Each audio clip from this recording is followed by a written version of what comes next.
பார்த்தீங்கன்னா நான் சொல்லியிருந்தேன் பார்த்தீங்களா, அதான் லாக்டவுன் டைமில் வந்து நம்ம வந்து அதிகமாக வந்து சின்ன வெங்காயம் பூண்டு வச்சு மட்டும் நம்ம சமைச்சோம்னு. ஏன்னு கேட்டிங்கன்னா, அந்த டைம்லலாம் நமக்கு வந்து காய்கறி கிடைக்கல. காய்கறி எல்லா நாளுமே நமக்கு கிடைக்காது. அதனால வந்து சின்ன வெங்காயம், அதாவது சின்ன வெங்காயத்தை வச்சு நமக்கு டெய்லி வந்து தாளிப்புக்கு தான் நம்ம வந்து சின்ன வெங்காயம் வந்து நம்ம வச்சுக்கிட்டு இருக்கிறோம். சரிங்களா? அதனால வந்து நம்ம வந்து இந்த சின்ன வெங்காயத்தையும் பூண்டையும் வந்து நம்ம ரசத்துக்கும் தாளிப்புக்கு மட்டும்தான் நம்ம எப்போவுமே வந்து சின்ன வெங்காயம் யூஸ் பண்ணுவோம். அப்புறம் எல்லா நாளும் அது அந்த காய் அந்த காய் அந்த காய்ங்கிற மாதிரி போயிடுவோம். ஆனால் வந்து இன்றைக்கி நம்ம இந்த சின்ன வெங்காயம் பூண்டையும் வச்சு நமக்கு ஒரு குழம்பு ரெடி பண்ண போகிறோம். எல்லா நாளும் காயை வச்சு செஞ்சு கொடுக்க முடியாதுல்வா? அதனால் இந்த காய்கறி இல்லாத டைமில் நம்ம இது மாதிரி வந்து செஞ்சுக்கலாம். ஆனால் டேஸ்ட் சூப்பராக இருக்குது. இன்றைக்காக கேட்டிருந்தாங்க, பாப்பா கேட்டிருந்தான். அதனால பாப்பாக்காக நான் செய்கிறேன். ஓகேங்க. இப்போ பாருங்க, வெங்காயம் போட்டாச்சு. இதில் வந்து எண்ணெய் விட்டு வதக்கணும் தனியாக. சரிங்களா? இப்போ எண்ணெய் சேர்த்துக்கலாம். செக்குலாட்டினா கடலெண்ணெய். இது நல்லா வதக்கலாம். பாருங்கள் ஃப்ரெண்ட்ஸ், எண்ணெயில் இப்போ வந்து வெங்காயம் பூண்டு மட்டும் வதங்குது. எண்ணெய் கொஞ்சம் தாராளம் போடுங்க. அந்த எண்ணெய் நமக்கு வேஸ்ட் ஆகாது. நம்ம வெங்காயத்தை பூண்டு மட்டும் நல்லா வதங்க கூட எடுத்து நம்ம அந்த எண்ணெய் நழுவி யூஸ் பண்ணிக்கலாம், தப்பு இல்லை. இப்போ பாருங்க, இப்போ நல்லா வதங்கிடுச்சு. இது நம்ம என்ன பண்ணணும், வேறு பாத்திரத்துக்கு மாற்றிக்கலாம்.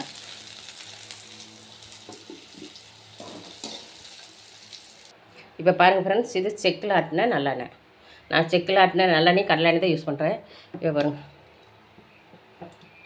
பார்த்தீங்களா, ஊற்றியாச்சு நல்லெண்ணெய். இப்போ வந்து அது கூட ஒரு ஸ்பூன் கடுகு சேர்த்துக்கலாம். கடுகு நல்லா வெடிக்கட்டும். கொஞ்சம் ஜீரகம் போட்டுக்கலாம். நல்லா வெடிக்கட்டும். இப்போ நம்ம வீட்டில் பறித்த கருவேப்பிலை.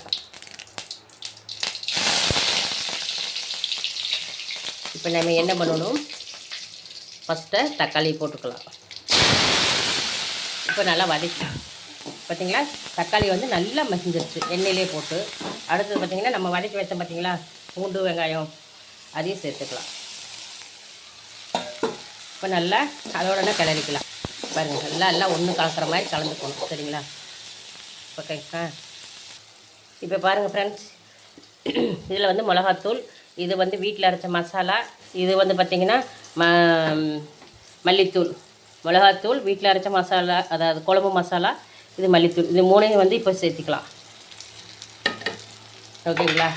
சேர்த்துட்டு இப்போ நம்ம வந்து தொட்டாங்குச்சியில் கொஞ்சம் உப்பள்ளி வச்சுருக்கிறேன், அதையும் சேர்த்துக்கலாம். தேங்காய் திருவண்ணு தொட்டாங்குச்சியில் இப்போலாம் சேர்த்துக்கலாமுங்களா?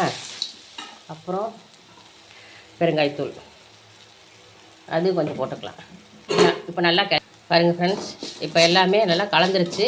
இப்போ ட்ரையாக இருக்குதுன்னு நினைக்கக்கூடாது. மறுபடியும் எண்ணெய் ஊற்றுவோம். இப்போ வந்து புளி கரைசலை எடுத்து வச்சுருக்கிறேன், அதில் ஊற்றிக்கலாம். ஒரு நெல்லிக்காய் சைஸ் புளி கரைச்சி வச்சுருக்கேன், அதை ஊற்றிக்கலாம். அது அப்படியே வேகட்டும்.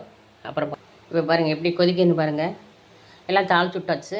அப்புறம் பார்த்திங்கன்னா குண்டு வெல்லம், தொட்டாங்குச்சி, தேங்காய் திருவண்ணு தொட்டாங்குச்சியில் எடுத்து வச்சுருக்கேன். குண்டு வெல்லம் பாருங்கள், வெல்லம் போட்டுடலாம். அது சேர்ந்துமே வந்து கரையட்டும். அப்படியே வச்சுக்கோங்க. ஹாய் ஃப்ரெண்ட்ஸ், இப்போ பாருங்கள், குழம்புல காட்டுங்க. பாருங்கள், குழம்பு ரெடி ஆகிடுச்சு. இப்போ இதுக்கு மேலே கொஞ்சம் நல்லெண்ணெய் ஊற்றிக்கலாம்.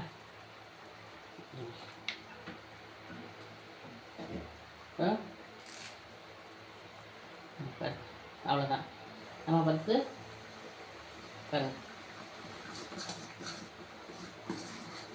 ஏன்னா இதுக்கு பார்த்தீங்கன்னா மல்லித்தலை போடல. ஏன்னா லாக்டவுன் டைமில் நமக்கு மல்லித்தலை கிடைக்காதல்ல, அந்த ரெசிபி தான் நான் இன்றைக்கி செய்கிறேன்.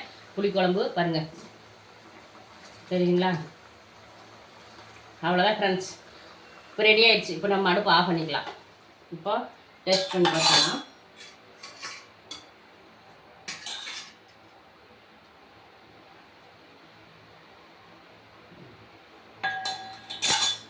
சூப்பராக இருக்குது ஃப்ரெண்ட்ஸ். நான் செஞ்ச மாதிரியே நீங்கள் செஞ்சு சாப்பிட்டு பார்த்துட்டு அப்புறம் எனக்கு ஒரு கமெண்ட் பண்ணுங்கள்.